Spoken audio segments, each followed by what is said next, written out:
बिस्मिल्लाहिर्रहमानिर्रहीम। अल्लाहुम्मा सल्ली अला मुहम्मदिन नबील उम्मी व अला आलिहि वसल्लम तस्लीमा। अस्सलामु अलैकुम। हम सॉल्व कर रहे हैं यूनिट नंबर 2 9th क्लास की बुक, जो नई बुक है उसके end of the chapter questions. उसमें जो स्ट्रक्चर्ड क्वेश्चंस हैं regarding motion due to gravity, कुछ हम कर चुके हैं, वो ऑलरेडी आपके पास हैं अवेलेबल।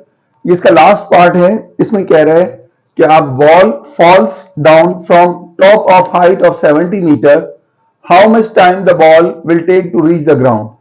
अगेन आपको याद होना चाहिए कि सबसे पहले हमें जो चीज करनी है वो है डेटा बनाना है। हर प्रॉब्लम में डेटा क्या होता है, जो नोन वैल्यूज हैं उनको हम डेटा में लिखेंगे, क्योंकि अननोन को हम लेके जाएंगे रिक्वायर्ड में। तो अब नोन वैल्यूज कौन कौन सी हैं जी? सबसे पहले कहता है a ball falls down from the top of a height of 70 metre. तो हाइट आ गई 70 मीटर, ठीक है। इससे पहले एक और चीज हमें समझ आ रही है, वो क्या है कि वहां से उसने उसको छोड़ दिया ऐसे करके। जब छोड़ेगा तो क्या होगा, उसकी इनिशियल वेलोसिटी कितनी होगी? 0 होगी। तो initial velocity will be 0। Then इसके बाद आप आ जाते हैं how much time will the ball will take.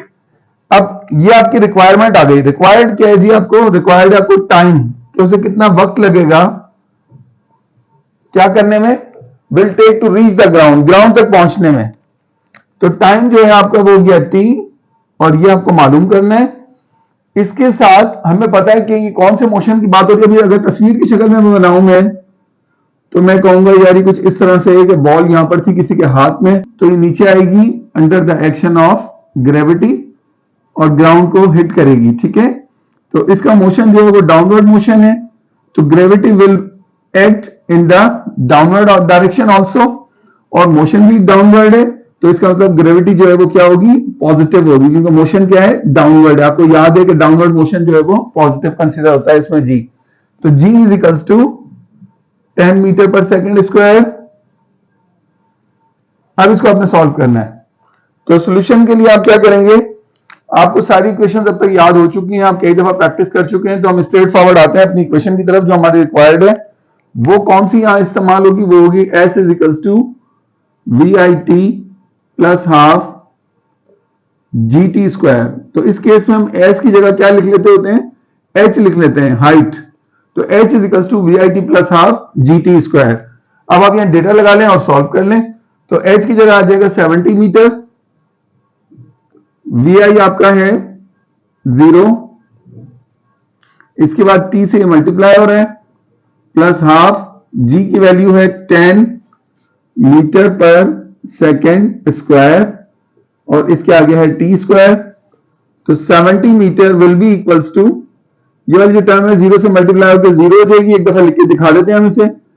यहां क्या होगा? 10 1 10, 10 ऊपर है, मीटर पर सेकेंड स्क्वायर अपॉन 2, और मल्टीप्लाई में यहां पे क्या है? T square. तो ये 70 मीटर, यहां क्या है? 0। अब ये कोई चीज नहीं है, खत्म हो गया, हटा दीजिए इसको, प्लस भी हट जाएगा। 2 1 2 एंड 2 5 10। तो ये बन गया 5 मीटर पर सेकेंड स्क्वायर और टी स्क्वायर। अब जब ये आप देख रहे हो कि इधर भी मीटर है और इधर भी मीटर है, ये खत्म हो गया। इस 5 को आप यहां नीचे लेकर आ जाइए, क्या बन जाएगा?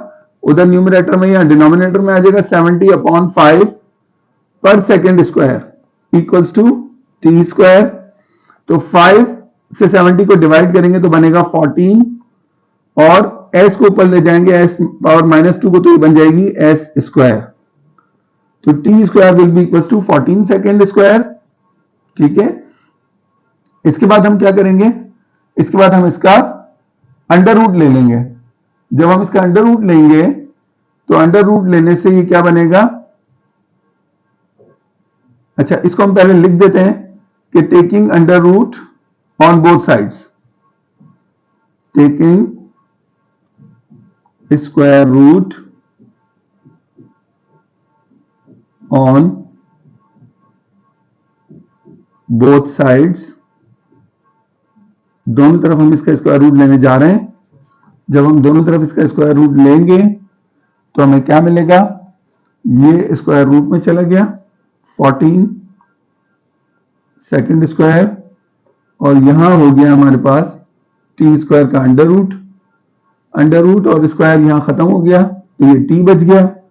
14 का जो है वो बनेगा 3.74 और एस स्क्वायर की जगह एस रह जाएगा, तो t is equals to 3.74 second.